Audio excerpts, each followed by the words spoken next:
we have been led to believe that we are supposed to be like everybody else, or we're supposed to be one way, and that's the path to safety. But actually, Sarah Jenks, ordained priestess, founder and CEO of Sarah Jenks International, a global sacred feminine lifestyle company. when we can expand the forces of support beyond just our mind, it is so much easier to be successful. She's guided thousands of women for over 10 years on how to integrate ceremony and sacred feminine wisdom into their everyday lives. You talk about sacred feminine. What does that mean? The sacred feminine is really about, It is kind of taboo a little bit. Let's be very honest. it didn't used to be taboo. And I believe it's taboo now because What does a ceremony mean in guidance of a priestess? it's another tool of transformation. We are doing a lot of mindset changing, but the path to get there is different. And the other part that is so amazing about ceremony is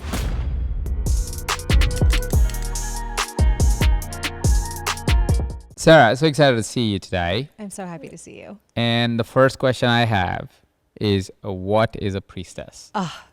Well, just like a Catholic church has a priest or a Jewish community has a rabbi, I'm a leader of a sacred feminine community. And I love introducing myself as a priestess because everyone thinks it's kind of weird. And what I always like to say is that for, tens of thousands of years, priestesses were as normal as doctors and lawyers and priests and ministers. And it's only been very recently when our role has been erased. Tell me more. You said I like to introduce myself as a priestess because it sounds weird. And Well, not one of the because, reasons- but one of the Yeah. at least that's what I heard. Yeah. So tell me more. I understand why it is kind of like odd to meet somebody and go, "Oh, I'm a priestess." Yeah. You go, "Hold on, tell me more." Which I know we'll talk a lot more about sacred feminine and all that. Yeah. And I'm a big student of it because I don't know much about it. So I'm going to be a great, I'm so glad. I guess, host because I am just curious. Great. But at the same point of time, sometimes it's like, oh, this is great because a lot of our students are, or listeners and watchers, and me included, are coaches. And we're always looking for, hey, how do I introduce myself in a Yeah. way that is interesting instead of saying I'm a coach, which a person can have a preconceived notion about. They might have a story around it and so on and so forth. Yeah. Whereas, oh, I'm a priestess is an interesting way to introduce yourself. Is that one of the reasons why you choose to call yourself priestess? Or no, there's a bigger reason Well, for there's that? also a bigger reason. So I used to be a life coach, and a life coach is trained in a certain way to shift belief systems in the mind.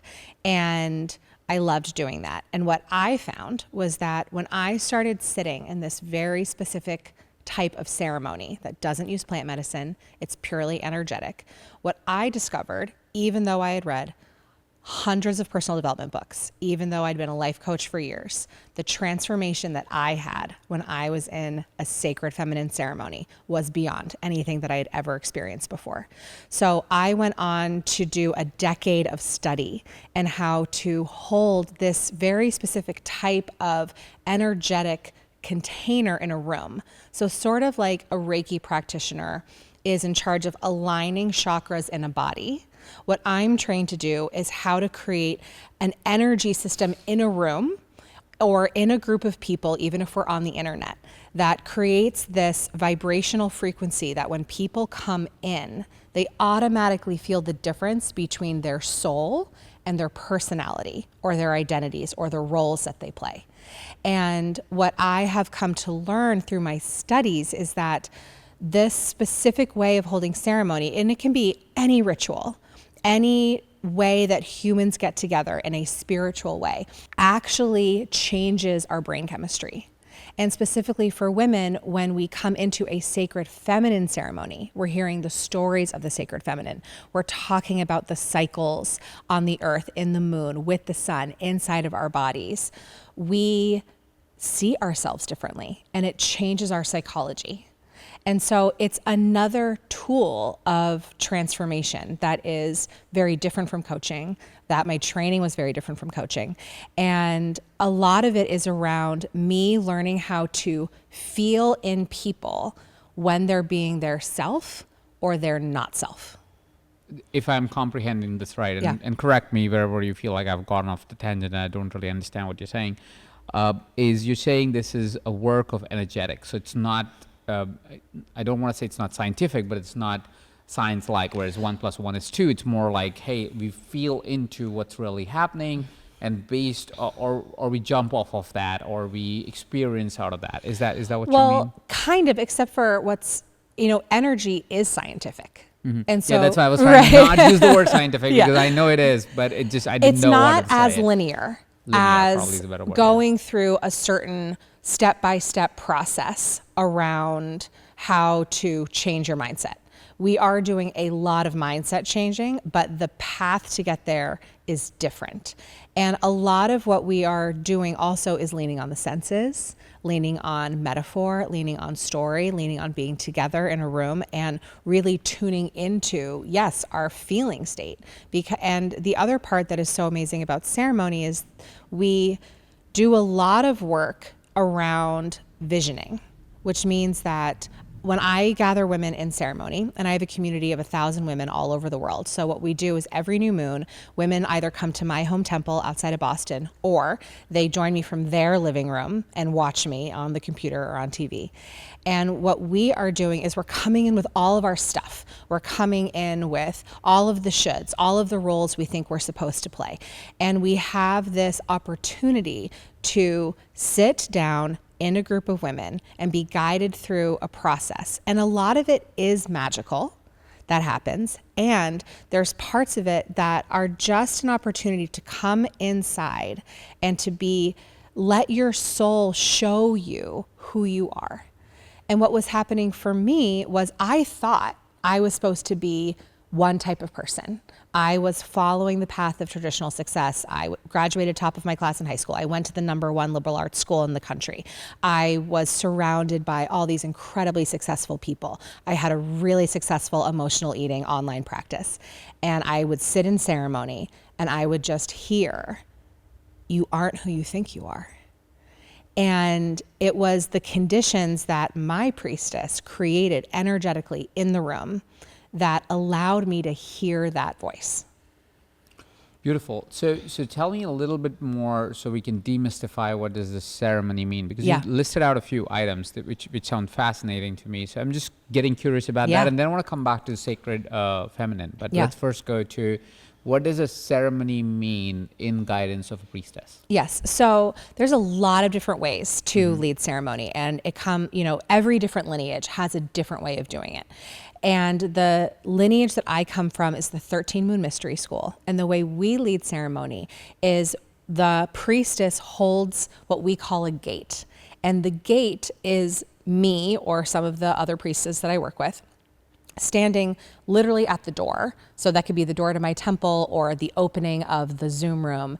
And what I'm doing is I'm embodying the certain frequency, whatever archetype, let's say, we're working with during that time.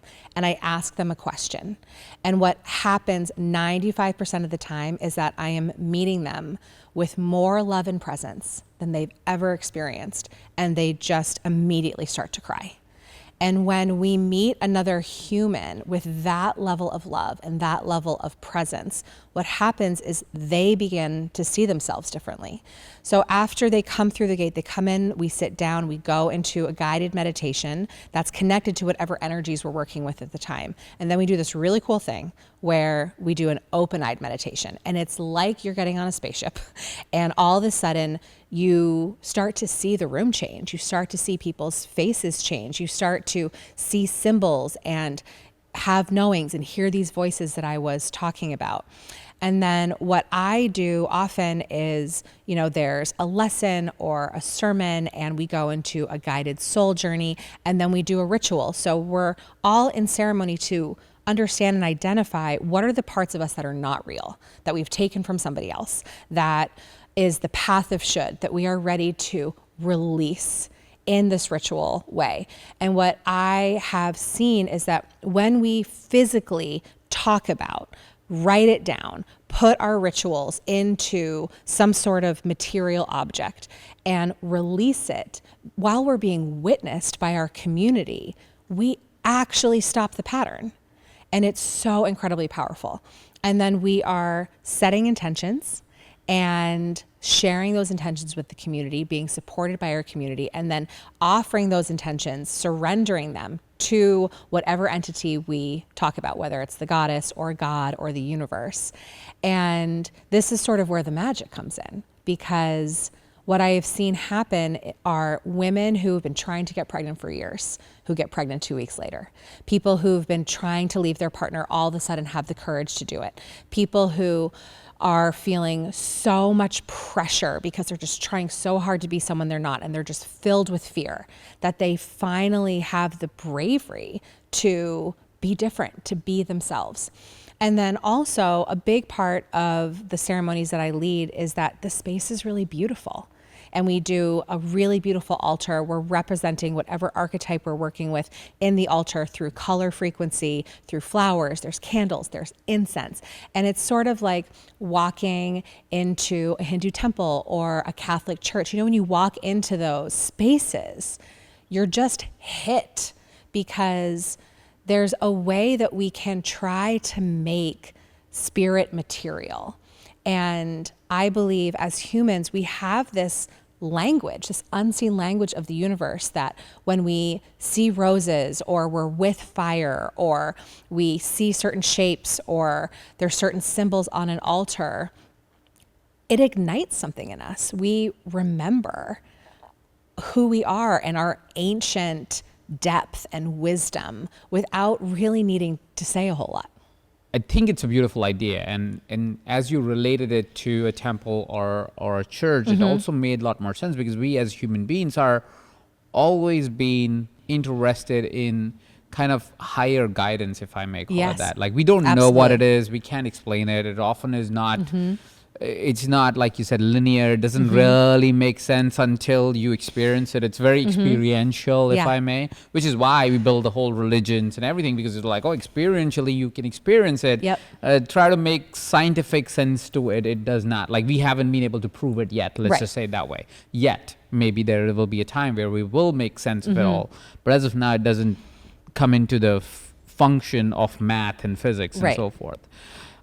So my curiosity is, if I had to kind of explain that experience, is that what is the experience of coming to a priestess or priestess of, I think you said 13? Sorry. Yeah, the 13 Moon Mystery School. Yeah, 13 Moon Mystery. And where does this 13 Moon Mystery School come from? Is this like something ancient or something It comes recent? from an ancient Avalonian lineage, which is from the British Isles. Okay, cool. Yeah. Okay. And the thing that's really important to understand is that a lot of the temples and churches of traditional religion, all their symbols are around the sacred masculine.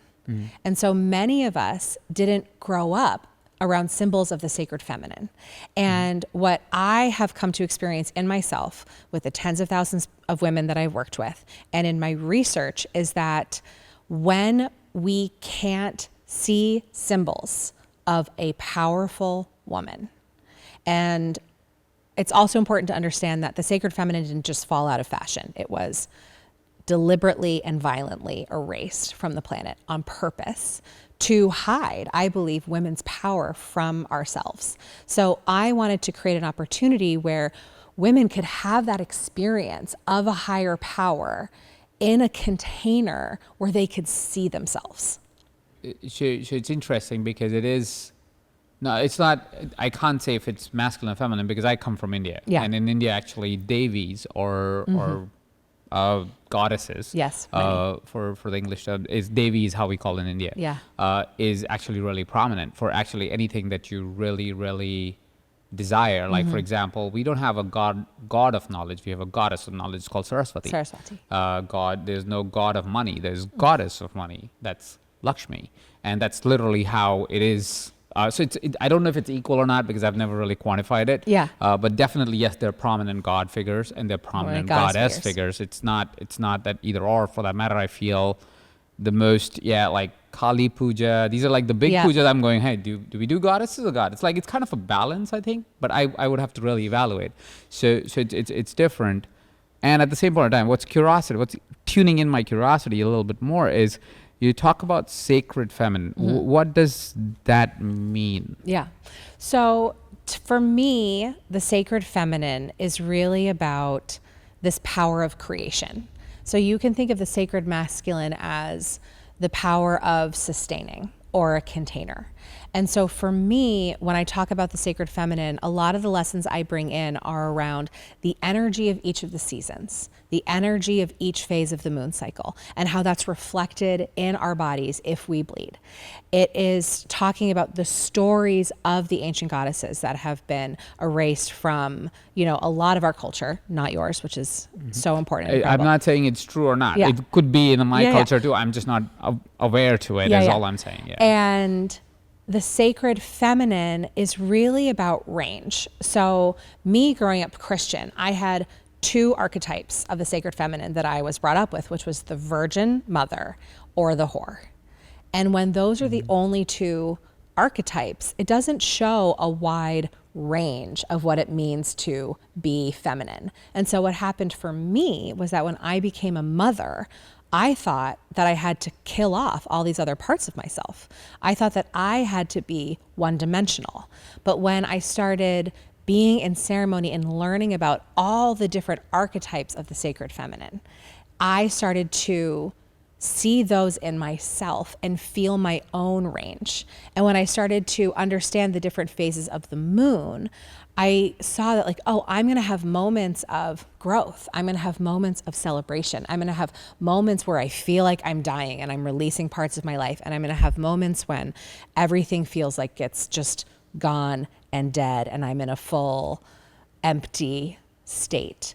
And when I was raised in a more masculine, linear, container, sustaining, be the same all the time energy, I would see my ever-changing emotions, life, creative process as being crazy or as being erratic or as being someone who couldn't stick to a goal. And that's a very masculine energy, which is important. We all have masculine and feminine in us, but I didn't see my range, my ever-changing mood, the ways that I would be one way one day and one way a different day, as actually a really important part of who I am. It's so wonderfully put what you're saying, and it's one of those things that I, as a guy who's married and has a daughter and everything, and has a mother and has aunts and uncles and friends who are females, I struggle with, to be very honest, while I appreciate it. And the reason why I appreciate it so much is because one thing that I've realized that I think we generally in personal development, we have failed a little bit or completely, is we haven't recognized that the dynamic of what you just explained of a sacred feminine or often just a feminine, how the ability to process so much data at the same time a female has or tends to be a female in my life have, which is why I'm kind of trying to see how do I make sense of this, is 100 times more than what I can process, right? So if you know my wife, so when Nita is thinking, she could be connecting 60 dots. Yep. And I feel like a dumb idiot because I have no idea what she's talking about often. And I'm like, babe, what are you talking about? And she's like, no, we talked about this. And I'm like, shit, I don't know. We were talking about all of this at the same time. She was like, yes, we were. And here is how it all connects. And she could see it and I cannot. And what I realized, and which is my current research in a way to support it, and I don't know if I'll be able to or not, is to change the way we think about productivity. Because I think what we have done is, for me, productivity makes sense in the way we teach and talk about productivity, right? Do this and focus in this hour and do this, and it makes perfect sense and it works for me. Time 100%. management. I love it. I love it because it works for me. Yeah. And what I've realized more, because often my 80% of my team is always female because I just love their ability to be able to, figure it all out. Most of my business partnerships tend to be female. My friends tend to be female. And the reason is because they're so awesome. Yeah. But I almost go everything that I go, hey, listen, you should try this. It kind of falls flat on its face because it doesn't work in the alignment of how the energetics, if I may, of a lot of females work. Yes. And hence we are not able to tap into their full potential because, like you said, sometimes we create this narrative that, oh, it's so neurotic, or it's so, it's so complex, or it's whatever it is. We don't create the narrative. The narrative was created on purpose, I think. It could be. I'm not educated enough on it, and I don't want to get into a conflict in that conversation because it becomes like unnecessary, and it's not really the dance I want to have right now. So at least as of now, I know as a guy, I am creating that narrative sometimes for me. So it's present to me. I can feel it. I'm like, oh crap, yeah, I read that book. You need to build a habit like this, right? Yeah. And it doesn't work sometimes. It falls flat on its face. And it happens to be, well, it's because the person that is processing information who has written this book is a guy. Yeah. So he wrote it for kind of guys. Yeah. Even if he wasn't intending to, he was trying to be as inclusive as possible, giving as diverse example as possible. We haven't been able to make as much progress in understanding that the coming change, in my perspective, is the next set of leaderships are female. And it's already happening. So there's no way, and it's for obvious reasons. Yeah. It's not because any other reason, because women can process so much more than a guy can. And so it is naturally happening, and it will naturally happen. It will take a minute because, again, past is past. But my curiosity is, have you found a way to not organize, maybe, because that might be the wrong word, but be able to comprehend for somebody who is not as diverse, if I may call it that. I don't even know if I'm choosing the right words here, but I hope you get my intention. No, I think I know what you're asking. Yeah. So here's the thing. A man's hormonal cycle is the same every day. So they wake up, there's a burst of testosterone, and then it cycles around. It's the same every single day. A woman's hormonal cycle goes through that in a month. So our creation cycle is not morning to night. It's the beginning of our menstrual cycle all the way through to the end. So hormonally, we're set up differently. What's cool about that, and the reason why I love the work that I do, is that this cycle is also reflected in the seasons, and it's reflected in the moon. And it's interesting that we're not educated on that. We're not taught about the moon. We're not taught about the phases of creativity. So one way to look at it is, in your follicular phase, we actually have a lot of energy to move forward on an idea. During our ovulation, we're really magnetic. So it's sort of like follicular is like spring, and it's like this burst of energy, and there's everything coming out of the earth. And then our ovulatory phase is a lot like summer. It's all about celebrating, being open, and being the flower that's open to attract the bees to come pollinate the rest of the forest. And then in the fall, our luteal phase, we are actually, this is what they've called PMS, but we're actually just discerning. We're very clear what's working for me, what's not. And then when we're bleeding, actually it's the only time during the month where the two hemispheres of our brains are connected to each other. And so that means this is the perfect time to get ideas, to birth new projects. And then we go through the cycle again.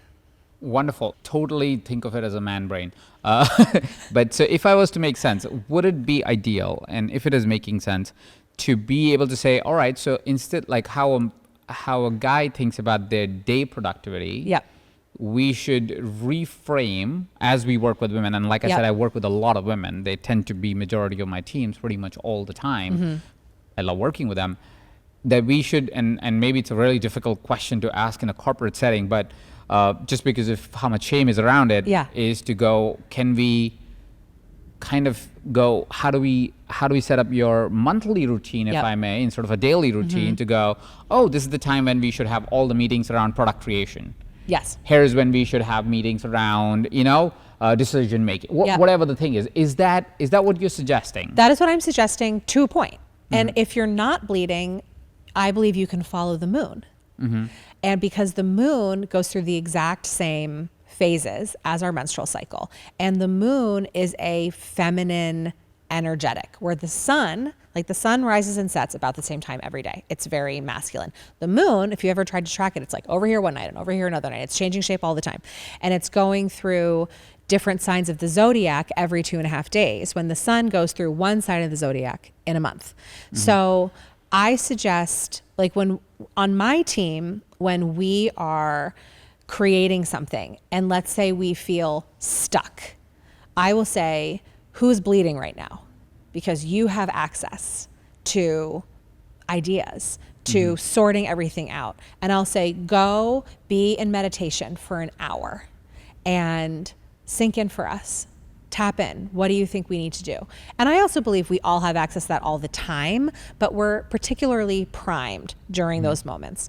And It's like having a morning routine and saying, oh, you're most productive in the morning. yeah. It's And I fun. think, you know, we're all trying to human in 2024. So it's not like we can be so rigid about this all the time. But what was helpful for me is, like, let's say I was trying to, you know, teach a live class to 20,000 people and I'm in my luteal phase. It's just like, it's not going to hit as much because I'm not going to have as much energy. I'm not going to be as primed for that. So normally before I understood about feminine cycles, I would beat myself up. I would tell myself that I was just like such a loser. But now I know, like, well, I'm in my luteal phase. It's not like the perfect time for me to be leading a webinar for 20,000 people. So I'm just going to cut myself some slack. So it brings a very interesting topic, because does that mean that if, let's say, and I'm making super practical, sorry about that. No, I don't know if love you wanted it. to go there I or love not, the but, practical application. But for example, let's say if I was a coach and I was, say, doing a 10,000 person, 5,500 person webinar Yeah. live, I should plan my launches around my cycle. I think it's a great thing to do. I plan my launches around my cycle. Okay, so Yeah. that's great insight. That's Yeah. actually like, as a, again, like I said, as a And practical I plan person. them around the moon, and I plan them around the seasons, and I plan them around sacred holidays, because I believe when we can expand the forces of support beyond just our mind, it is so much easier to be successful. And I completely agree with Yeah. you. And as I was relating to it, as much as I'm not a female, as a man, that's kind of how we relate to our experience. Like if it's like, oh, in the morning, like you said, you know, you get a dump of sugar, you get a dump of testosterone, Right. you're like, let's do Let's morning do it. routine. Let's Yeah. do it in the morning. So Let's I'm like, go run. I'm follicular. Yeah, Woo, let's do yes, it. Let's Yeah. do it, right? Yeah. So it's a very, you know, like that's why I go mornings Yeah, is the thing, right? exactly. It's the same. It's about awareness, Right. really. It's It's just about really awareness. honestly about really knowing when's your greatest channel, when's your greatest intuition, when's your greatest personal power, if I may call it that. Yeah. When is your highest level of creativity? Let's tap into that instead of trying to force it down anyone. Yep. Right? It's about discovery of self. And I think there is a dimension that you're adding that definitely I'm not aware to. So it's new information for me to say, for women, this personal power, if I may call it that, is exposed in a different cyclical nature Yes. than how it is for a guy. Exactly. It's not a day-to-day act. It's a season-to-season act or a cycle-to-cycle act. And so Exactly. you want to be mindful of that, to be able to realize, for a woman, to really kind of sit back and go, okay, this is what Sarah said. Let's try to even map your calendar out for that. Just to go, all right, this is this season, Yeah. this is this season, this season, this season. And so let's plan activity based on that. And as a guy, for me, to be able to say, okay, when's my wife's what season? Or Yep. when's my partner's what season? Yep. Of course, if they're willing to talk about it. And again, like I said, I don't necessarily know how to bring up such a conversation. Maybe you can guide me on that. Yeah. Because it is kind of taboo a little bit. Let's be very honest. Like Yeah, if I it is. ask somebody what's your cycle, they'll be like, why would I tell you that? I know. Well, I It's think my it's, husband's well, business. I think this is why it's so helpful to have more sacred feminine practices in our life, and to also understand the impact of the erasure of the sacred feminine, because it didn't used to be taboo. And I believe it's taboo now because it is the source of our power. And there have been people in power that didn't want us to have access to it.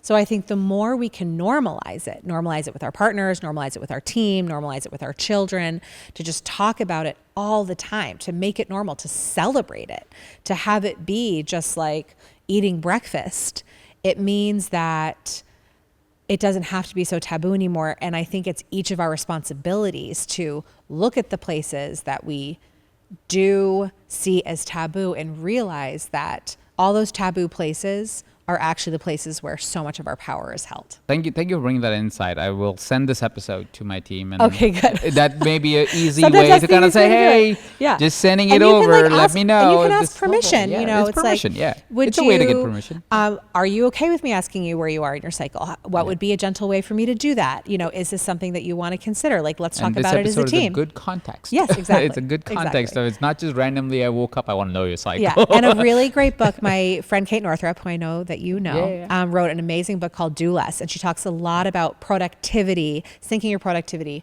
with your cycle. Oh, And wonderful. my job has really just been to normalize it. Oh, Yeah. wonderful. Coming to the next part, so you, like you mentioned before, that you were a life coach before, Mm-hmm. and then you transitioned to priestess. And I love that transition for the reason that now you're integrating, if I may call it also spiritual elements, into Oh, yeah. practices that somewhere could be called also life coaching practices like Yep. meditation and so Yep. forth, right? And I'm sure you're working with psychology of the person that you're working with. Yep. Tell us more about how did the decision come along? How did you make that decision? And maybe even a little bit about your life coaching journey. Yeah, absolutely. So I went into advertising after college, and I realized that advertising was really just convincing people to buy stuff. And I was working with Dove Chocolate and Foot Locker and Healthy Choice, and I just had this, I was fried. You know, I was so tired all the time. And I started to ask myself, what do I really want to do? And at the time, I had a really bad binge disorder, and I was emotionally eating all the time. But I thought I just needed to be better at sticking to a diet. And I was like reading all those man books about like sticking to goals and doing same thing every day, and it just wasn't working for me. And what I realized was happening was my life was so void of pleasure and joy that I was using food to get me all those things. So I went on to learn everything I could about emotional eating, and I created this huge company around it. But then there was this one day where a woman came onto my call and she said, Sarah, I have everything I thought I could ever want. I'm married. I have 3 healthy kids. I have a beautiful house. Why can't I stop eating? And I said, well, who are you? What do you want to do? What lights you up? What's fun for you? And she was like, I have no idea. And as I started looking at myself and looking at all these women around me, I realized that so much of the goals that we had was around being a wife and a mother, and nothing to do with our own soul's expression. And so I went into life coaching because I wanted to help women have purpose, have fun, have joy, feel lit up, create lives that really excite them. And at the same time I was doing that, I became a mother, and I turned into this like fanatic 1950s housewife where my husband was in a surgical residency. I was the primary breadwinner. I was also the primary parent. And still I felt this urge to like have dinner on the table and a quiet baby and the house clean when he came home from the hospital. And I am like a highly educated feminist. And I am just thinking to myself, what is happening here? Why did I turn into this person? And it's like an alien took over my body. And I felt so fried. I felt so tired. I was taking on so much responsibility in the house. I was just paralyzed by wanting to be accepted by my parents and accepted by my friends and keeping my husband happy. And I kept looking for how to fix this in the personal development books. And I looked and I looked and I looked. And then one day I walked into my therapist's office, and she had a circle of chairs on the floor, and I could smell the incense in the air. And she had these beautiful paintings of goddesses on the wall. And, you know, I walk in my polo shirt and pearls and like, you know, beige patent leather pumps. I was like a preppy girl from Boston. And I started to cry. It was like, and I started to shake, and I had these goosebumps all over my body. And I looked at her and I just said, what happened here? And she was really surprised because I was the last person you would ever think would arrive in a sacred feminine ceremony. And she said, well, I'll tell you when you're ready. Mm-hmm. And week after week, the first week, next week, we got off the couch and we sat on the floor. and we started doing meditations, and we started looking at all the places in me where I was being my not self. And then I finally found myself in a ceremony. And I was so overcome with this feeling of finally knowing who I was after a lifetime of trying to be who everybody else wanted me to be. And I said to her, why isn't everybody doing this? And she said, well, it was erased from the planet. This practice, we used to all be in ceremony together. Every lineage had a ritual, and it was often led by women. And so I just got really curious. I loved history. I loved art history in college. And so I went into the research of it. I went searching for when was ceremony done and how was it done and when was it happening. And as I was reading those books, what was happening to me at home was I started standing up for myself. I no longer needed the acceptance of everybody in my life. I started to see that I had my own true path, and I didn't need to be so much of a people pleaser anymore. And then I really asked myself, why is it that after learning so much about all this like mindset work, that it was reading the history of the burning times in Europe that was the thing that actually got me to change? And so what I started tracking was, what is the impact on women's psychology of these stories of women and this erasure of the sacred feminine? And what has been the trauma that we have inherited from our ancestors? So then I started studying epigenetics and the trauma that's passed down, and then how do you move through that trauma? And what's so cool is that a lot of ways that we move through that trauma is through being in circle, is through singing, is through dancing, is through being around a fire. And so all of these tools that seem sort of magical actually have a very biological impact on our bodies and on our brain. And so for me, my why has always been around women's freedom, of women being able to identify who are we, what did we come here to do, and how can we stop just always wanting to be who everybody else wants us to be. And for a while, that was emotional eating work for me. And then it was around life coaching. And now it's around ceremony, because what I've experienced for me is that it's been the most impactful way to have women see themselves as whole and powerful and confident beings, and have the bravery to actually stop trying to be who everybody wants them to be and just do the damn thing. And being in ceremony, as I'm understanding, Yeah. and correct me if I'm understanding this wrong, but being in ceremony kind of somehow suspends the psychological, I can't do this, Yep. stop me, no, this is not right. It kind of bypasses that Yeah. because of the set and the setting, Yep. and the energy of And the field, if I exactly. may, that allows you to kind of go, oh, something shifted in me. Yeah. Is that what Exactly. it is? Yeah, okay. Cool. And so is that because you mentioned when we were starting, you said we do it once a month. It might be just at your containers once a month. Yeah. Is that how it is supposed to be? Or it's like you could live a ceremonial life like daily if you want You to? totally can. So I think there are so many different ways to do it, and every lineage is different. What I have found has worked the best for me and my community is we have a daily practice that we do individually every morning. And it's different for everyone, but it's a way to connect with our soul every morning before we talk to anybody else. And then we have a monthly touch point on every new moon. Again, it's like using that cycle to release what we are not going to bring into this next moon cycle and set an intention for the next one. And then we meet yearly in person at my retreat center, where we have a deep dive 3-day, like a pilgrimage. And so the reason why I created Holy Woman, which is my spiritual community, is that I used to only be able to be in ceremony by going away for a week and getting on an airplane. And I have 3 kids, I just didn't have time for that. And I grew up going to church every Sunday. And although church isn't my thing anymore, I loved the ritual of it. Like I loved the rhythm. I think being with people in a spiritual practice is really important for our development as humans. And it was part of our everyday life. It was part of our weekly life. It was part of our monthly life for tens of thousands of years. And it was a part of a lot of our lives as children. And then I feel like for our generation, a lot of people have gotten away from it because it feels a little bit antiquated, or there isn't the presence of women in it, and we just need something different. Yes, so true, and I can relate to the experience of having community come together. Of course, we experience that in temples and churches and all of that stuff, and there's power to that. Of course, it comes with the dogma of religion often, and a lot of the stories that are not relevant anymore in our lives.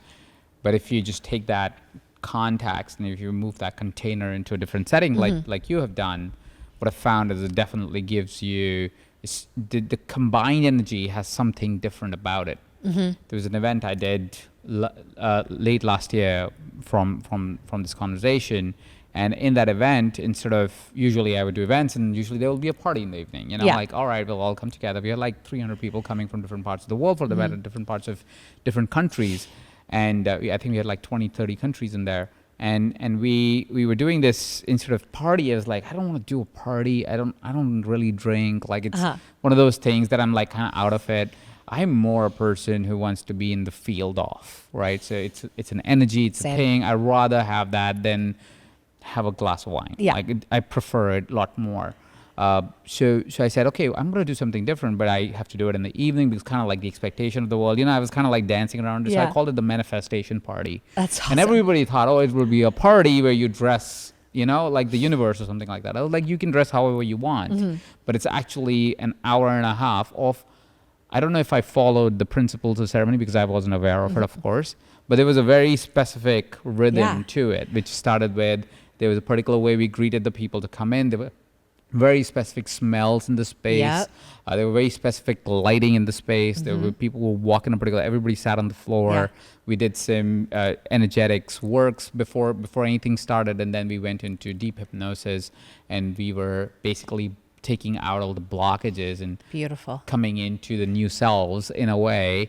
And that's what we did, and it was one of the most profound experiences that I was told. Again, I wouldn't really know because I was guiding it, but the attendees shared that was one of the most beautiful experiences they had in their entire recent times of going to any event, because no event really creates ceremonial space. So we have this big event happening this year in Tallinn, and this episode will probably drop around that time, where we get like 800 people to come down. Oh, amazing. And we've just completely said we're not going to do any evening parties. All parties are in the morning, and they're not parties. They're basically a version of what you're sharing with me, and just for everybody. It's not specific to women, of course. Clearly, I'm not one. No, men need it too. Yes.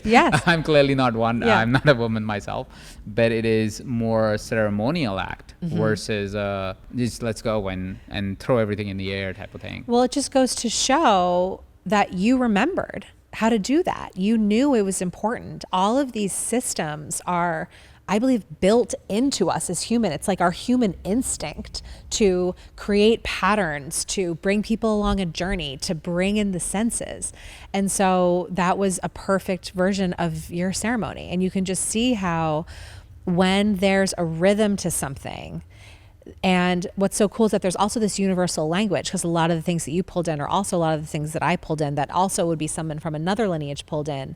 And it does change us when we do things like that.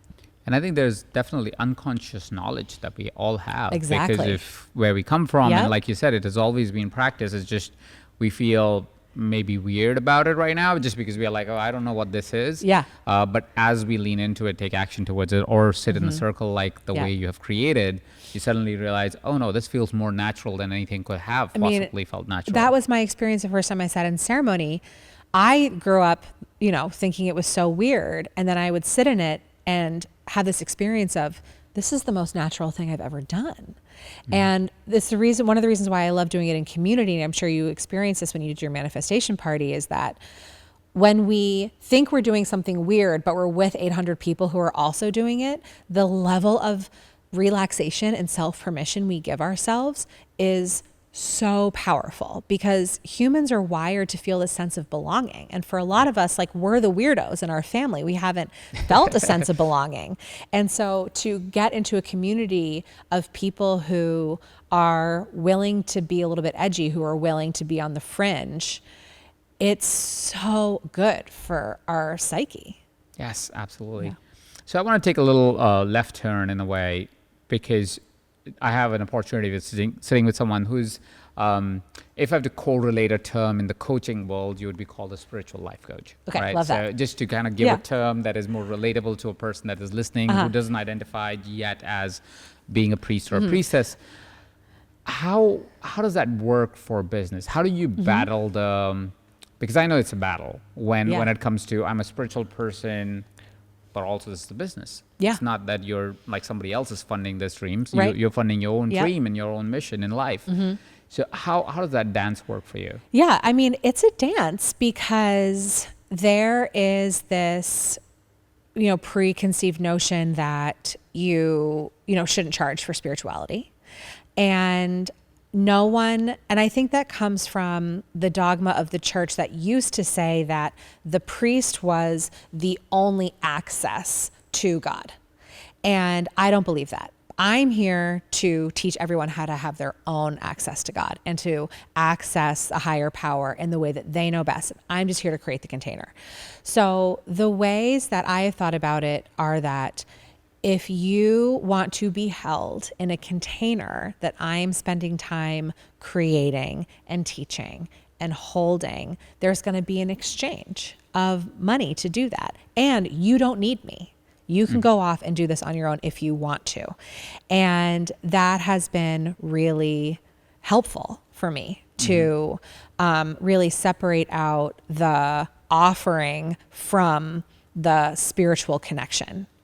And, we have a really successful company that supports the work. And we have just really leaned into, how lucky are we that so many women want to do this with us, and how can we make their experience so seamless and held and loved. And one thing that's been important for me is that my job as a priestess is to deeply listen to what the goddess wants me to say. And so for that, I need to have a lot of space. And it used to be that I was spending like 90% of my time working on the company and 10% of my time sort of being in priestess mode. And I made a really big change about 2 years ago where I brought on a managing director, and she's now my business partner. And so she's really in charge of running the business. Yeah. That's a wonderful way of doing it. And I know that's where, especially somebody who's so tuned in and needs to be in the creative self in a way and be tuned into the highest guidance all the time. Sometimes it's hard to kind of go back into tactile. 1+1=2 kind of a situation. So it definitely helps having a right kind of partner. It really does. Often we call them operators in our world. It's like they're operating partner of the business, while you get to be the creative visionary, somebody who's pulling the entire mission of the business forward. Yeah. Oh, but there's one more thing I want to say about that I think is really important, is that this is where our internalized brainwashing can sort of come in sometimes, because this whole notion of it's weird to be a priestess or magic is strange. When I went back and did the research on what the world looked like when the sacred feminine reigned, it was actually the priestesses that were the heads of the banks. They were the stewards of the money. They were the ones creating the systems in the community. And when I familiarized myself with the history, it gave me permission to say to myself, my role is important. My role is just as important as going to the doctor or having a lawyer or seeing a therapist. And so a lot of the ways that I've created a successful company is by seeing myself as an important part of society. And I think that's really important for spiritual coaches to do, to really own for themselves how important their work is. Absolutely. And I love that you bring attention to it, because that's like you said, it is true. It's true in my culture too, that it is supposed to be the women who are supposed to lead the money. We have goddess of money, like I said, Lakshmi. And the challenge definitely happened at some point whenever it was, whoever was responsible for it, I don't want to get into that business, but it did lead to suppression of women. Tremendously. And it has happened for centuries at this point, I believe.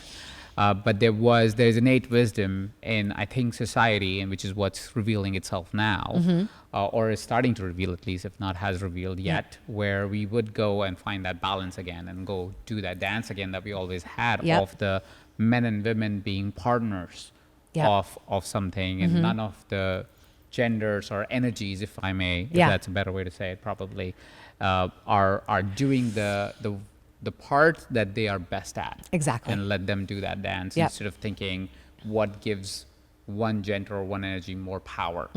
Because it's not, it has become a game of power, and it needs to turn back into the game of love. if I I may. totally agree with you. Yeah. So beautiful with way that, to put it. I have another follow up on that specific thing, because often it becomes really, or I find it difficult. I find it difficult to explain. I do think Mm-hmm. I'm guided by it often, but it's harder to make decisions from a spiritual place, because, or at least it is harder, or it feels like it's harder, Uh-huh. because again, it's not, I can't put a number to it of Yep. why I'm making a decision. Yeah. Like I make very many decisions in my life intuitively. Yeah. And I just go, this feels right. I'm going to do it, and then we'll see what happens. Yep. But it's hard to explain. It's hard to explain. Yeah. How do you go around that? Have you found something? So what I realized was when I was making decisions from my mind, I was using a lot of force and I was using a lot of pushing, and I'm a hard worker. And so I could lean on that. But the truth was I was tired and exhausted from doing that. And I was exhausted from hustling and doing things the way other people were doing it. And what I came to realize was when we go in and we talk to our souls, we can actually get guidance that is specifically catered for our individual systems. And there is really no way to explain why it works. But I know for me, I just had to take a leap one day. And I decided, you know what? For 6 months, I'm going to follow my intuition 100% of the time. And I'm just going to see what happens. And when I did that, I was not exhausted at the end of the day. All of the business strategies that I implemented were so much more efficient. They worked better. They worked better for me, and they connected with my clients more. And a lot of what the work that we do is around frequency. And so what was happening before I knew how to do this was I was saying one thing, but felt very different. So I was, out there and hustling and like pitching this like amazing life, woo! But I was tired and I was an exhausted mom. And then when I turned that on, actually the most important thing is the energy that I'm giving off and my integrity with the work. I found that when I did that, it was so much more powerful than like a social media strategy. Wonderful. So if I was to translate it for somebody who hasn't really followed their intuition that much, Yeah. Am I hearing this right, that you're saying follow the intuitive path for 6 months and see where it leads you? And see where it Is that leads the you. next Because step? I think that all humans need material evidence of something working. Yeah. And so you might as well give it a shot. Like if it's not working now, and try something else. And what I have found is that when we're following somebody else's rules, we're never going to be at our top energy, our top frequency, the truth of who we are. And everybody can feel it on social media. It's like if you're scrolling through and you look at something, you can feel if that person is in alignment or not. And go back and look at your own purchasing patterns. When was the last time you bought something when you like felt them out of alignment? Never. And it's not always around like what someone says or the strategy or the amount of emails or like this, that. It's how you feel when you're with them. Yeah. And I find that when we tap into our intuition to come up with our strategy, it sort of kills two birds with one stone. Beautiful. Is there, or at least I find it, that sometimes there's a lot of noise and it's hard to actually know which one's the actual sound or which is the actual message? Yes, it is hard. How do turn I think that? it takes practice. This is why I really encourage people to do, I call it a sacred start, which is a morning ritual, which is really just a practice of, can you sit with your soul and start to sort through all the noise and sort through all the voices, because we also have all these different parts. We have angry parts, we have critics, we have protector parts, we have our inner child, we have our mom, we have our dad, it's like everyone's yelling at us all the time. And so can we get in there and have all the voices talk and then feel for the one that's the wise elder in us? That's the voice that doesn't have a whole lot to say, but is very direct. And it's really just learning about what our soul sounds like. And then another thing that I do, which I think is really impactful, is I'll say, okay, goddess, I heard from my soul today that I'm meant to, like, for example, do this big Facebook ad campaign. This is something that we were working on 6 months ago. But I'd been in the penalty box for like 7 years, this whole thing. But I feel like I got a really clear download. You should do Facebook ads. But I had all these things in me that was like, that's a bad idea. That's so much money. That's like, traditional marketing and, all this stuff. And I said, give me a sign. And we got just a random email that day from Facebook saying that we'd been taken out of the penalty box. No one had emailed. It had been 7 years since we weren't allowed to advertise. And I was like, okay, there's my sign. So you can take it out of your head and into the world and say, show me if this is really what you want me to do. Send me a sign. Wonderful. So can you elaborate a little bit more on practice? I think I understood, but I just want to make sure that we've covered what the practice is. So what you're saying is sit in silence, let all the noises talk to you, and sort through them and see which one's the true your message? True soul voice. Yeah. Yes. So how would you sort through it? That's a really great question. I'm not getting it. Yeah. So what I do in the morning is I set sacred space. So I have an altar in my room. I actually think this is very important to have an altar, even if there's one candle on it. Light the candle, light some incense. And we have a practice in our community around emptying out. And so what we really imagine is we have all these voices in here. We have all these things that we're worried about, all these voices that feel like fear. And we just imagine them running out of our body and into the earth. And we just try to be empty. We call it empty presence. And then I will ask a question. I will say, Goddess, what do you want me to know about what my community needs to hear in order for them to take the next step forward in their lives? And there'll be a few different voices there. And I think the thing to listen for is there's going to be voices that are sort of frantic. There's going to be some that are kind of bossy. There's going to be some that sound like a parent. And then there's going to be one that is quieter and the calmest voice inside of your head. So it's like searching for the calmest voice inside of you that doesn't need to convince you of anything. It's just direct. Does that make sense? Yes, it absolutely makes sense. It absolutely makes sense. I think it is something that one has to practice to be able to listen to. Yes, it definitely takes a lot of practice. And you're going to have moments where you follow the wrong voice. Yeah. And you're going to see like, ooh, that didn't feel very good. Yeah. I'm actually going to go a little bit deeper. I'm going to search for that calm, quiet, direct voice that doesn't need to convince me of anything. So tuning in your intuition is also about practice. Yes. Tuning into your every day, quote unquote spirituality is also a practice. Something that you practice. Yes. Yes. Thank you for saying that. Yeah. I think that's an important message to leave with the individuals that are listening, and also a good reminder for me. Oh, good. I have a curious question. When you transition, because it is a hard ride, right? Going from emotional eating coach to hard ride life coach, hard ride priestess. Yeah. Especially with the word that comes a little loaded sometimes, right? Yeah. It's a little bit heavy, right? How did people around you take that? Oh, it was Your a mix. Friends, or it was a mixed bag. Yeah. So here's the thing. I really believe that everyone around you is a mirror for how you feel about yourself.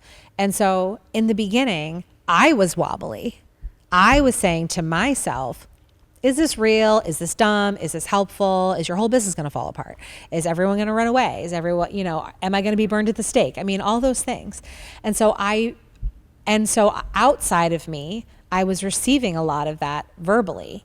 And I believe that whatever we aren't willing to face and feel in ourselves, the universe is going to give us messages through other people outside of us so that we can confront it in us.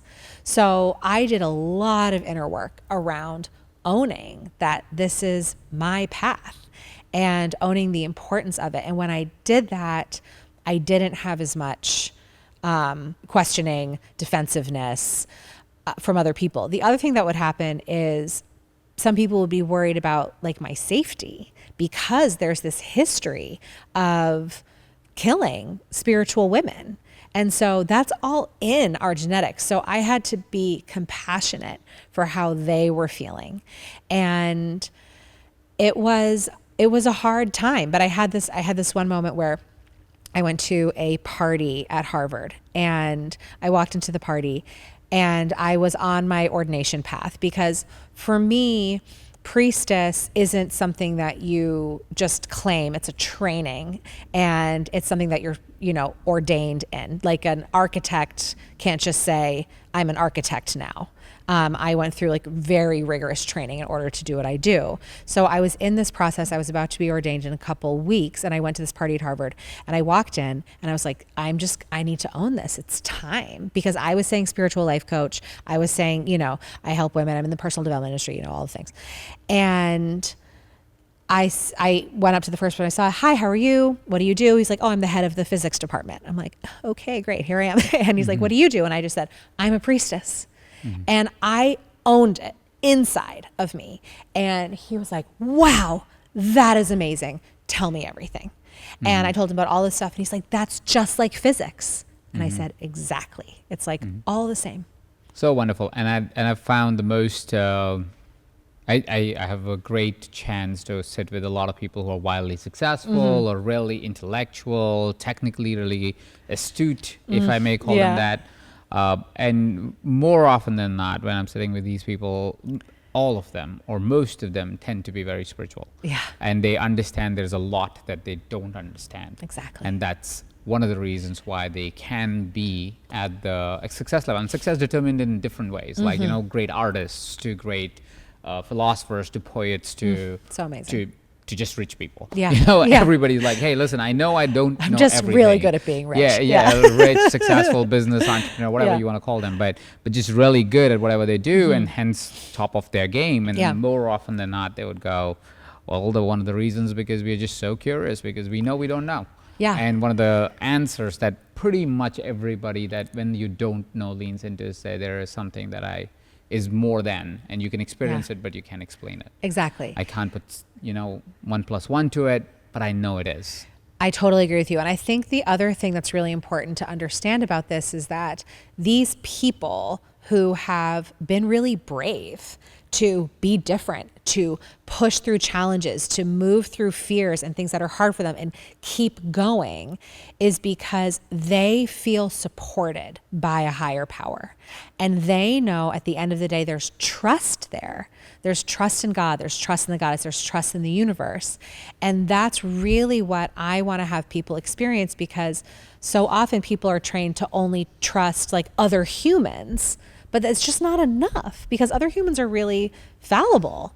And so I think that's one of the reasons why we see that spiritual connection with successful people, is because like that is the safety net that we really need in order to be different and put ourselves out there and like stand out like a sore thumb. Yeah, absolutely. Absolutely. There's it's coming to me, I don't know if it's relevant to anyone or not, but I sometimes use spirituality almost like a hack. So my spiritual advisors almost always are people who go, you're so guided. Yeah. They would tell me the exact angels I had. They'll go, this is the angel that I see on. And they're always something that I need to hear. So I almost go to my spiritual advisors every time. I'm like, I don't know what to do. Like, let's book a call with, for sure. with my spiritual advisor. I mean, why do you think I do what I do? I mean, it's like what I said in the beginning. It's like I sat in ceremony and I did like a year's worth of transformation in 3 hours. It's like total life hack. It's such a hack. So I have a few questions that I always ask to people who come on the podcast. And one of the questions is, what are the insecurities that you still battle? Oh, that is a great one. What are the insecurities that I still battle? I still have some stuff with my body, and now it's coming up in aging, and it's so I'm now going into deep dive around the wisdom of the Crohn's and like what happened to aging women and the erasure of the sacred feminine. Like, why do I have this brainwashing like in my system? And, watching a lot of my friends like get Botox and do all the things, and just being in this like push and pull of like, what's right for me? So that's definitely a big insecurity that I have. Yeah. That's a big one. I had big a one. whole meaningful conversation with this lady. Her name's Amanda Hansen. I don't know if you know of Yeah, her. yeah, I've heard her name. Around Yeah. aging, yeah. It was a wonderful conversation. It's on the podcast as well. What is something that everybody believes but is not true? Oh my gosh. What is something that everybody believes that is not true? I don't know if it's everybody, but I definitely see this in my community a lot, is I can only move forward if my partner will support me. Or if I become who I actually am, my partner won't love me anymore. This is a big one that I see. Do you want to speak more to that? Yeah, I Because will. This is the thing that I hear all the time, because women have been one way. You know, when women come into my ceremonies, they've been one way for a very long time. And they've been showing up as their personality, like their disguise, their avatar. And this disguise avatar has been a thing that they have really perfectly perfected in order to make everybody around them happy, including their partner. And so it's almost like a bait and switch, but it's an important bait and switch to make. And we also have this, this patterning in us that if we had to choose between ourselves and our partner, women will often choose our partner because we feel like we're going to die if we leave, because just a few generations ago, we probably would have. And we remember that in ourselves. So I try to remind women that we have so many more rights now than we used to. There's a difference between feeling like we're going to die and being uncomfortable. And there is nothing more important than being who you actually are in this lifetime, and to be brave enough to say to your partner, hey, I'm changing, and this is actually who I am now. And I really hope that we can still create a really beautiful marriage. But really what that comes down to is that when one person changes, often the other person needs to change too. But I believe when we're in a sacred union, we're really here to awaken as two souls together. And right now, what I'm seeing in my community, a lot of the women are awakening first, and it's really scary.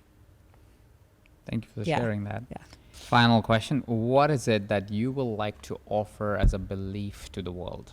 Like something, if you could just install, if not everybody, in like people, like as a society, what would that be? Yeah. The belief I would like to install is that we are all as unique as our fingerprint. And we all came in with a very specific medicine. And we have been led to believe that we are supposed to be like everybody else, or we're supposed to be one way, and that's the path to safety. But actually being as different and emergent and, weird as you can is actually the fastest path to success. Beautiful. Thank you for sharing all those insights. Sarah, how can people know more about Holy Woman, about Sarah Jenks? How and where should we go? Okay, so the best place to go is to Instagram, and you type in Sarah with an H, Jenks, and DM me the word morning, and you'll get the Sacred Start Guide that I told you about. And if you're interested in joining the community, you can DM me the word holy, and our magical robot of love will just sweep you up and get you in there. Yeah.